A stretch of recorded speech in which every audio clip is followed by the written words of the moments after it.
என் உள்ளம் கையில் உன்னை வரைந்து வைக்கிறேன். உன் மதில்கள் எப்பொழுதும் என் முன் இருக்கிறது. ஆமென். ஆண்டவருடைய வார்த்தை உள்ளம் கையில ஹalleluya. யாருடைய உள்ளம் கையில? அவருடைய உள்ளம் கையில, நம்முடைய உள்ளம் கையில அல்ல, அவருடைய உள்ளம் கையில ஆண்டவர் வரைந்திருக்கிறார். அப்போ நம்மளுடைய உருவம் நம்மளே இருக்கிறோம், எவ்வளவு பெரிய உருவத்தில் இருக்கிறோம், எப்படி அவருடைய கையில அவர் வரைஞ்சிருப்பாரு? அவருடைய கரங்கள் பெரிய கரங்கள். ஹalleluya. அவருடைய கண்கள் எல்லாரும் சுத்தி பார்த்து கொண்டிருக்கு. ஒவ்வொருவரும் என்ன செய்கிறோம், என்ன பண்றோம் அப்படின்றது எல்லாருக்குமே கர்த்தருடைய கண்கள் கூர்ந்து நோக்கி கொண்டிருக்கிறது. அப்படி இருக்கும்போது அவருடைய கரத்திலே நம்மை தேவன் வரைந்திருக்கிறார். என் மகளுடைய தேவை என்ன, என் பிள்ளைகளுடைய தேவை என்ன, ஒவ்வொருமா. அப்போ அவர் கரத்தில் உலகத்தில் இருக்கிற எல்லாருமே வரைந்திருப்பாரா? அவர் கண் பார்க்கும்போது ஒரு உருவம் அவர் கையில் தெரியும். ஹalleluya. அவர் யாரை பார்க்கும்போதே அந்த அவருடைய உருவம் அவருடைய கரங்களை வரைந்திருக்கும். அப்பொழுது அவர் நினைவுபடுத்த அவருடைய மதில்கள் எப்பொழுதும் அவர் கண் முன்னாடி இருக்கும். இதோ என் உள்ளங்கையிலே உன்னை வரைந்திருக்கிறேன். உன் மதில்கள் எப்பொழுது என் முன் இருக்கிறது. ஹalleluya.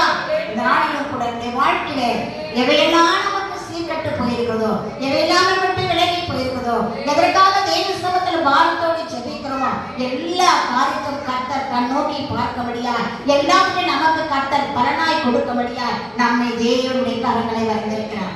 நமக்கு கவலை கிடையாது.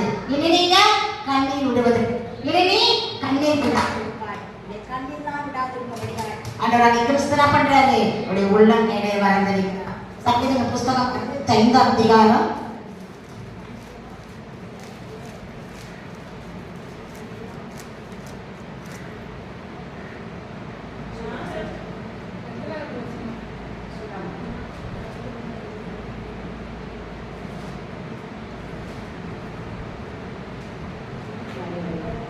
5:6 பூமியின் கடையாந்தரங்களில்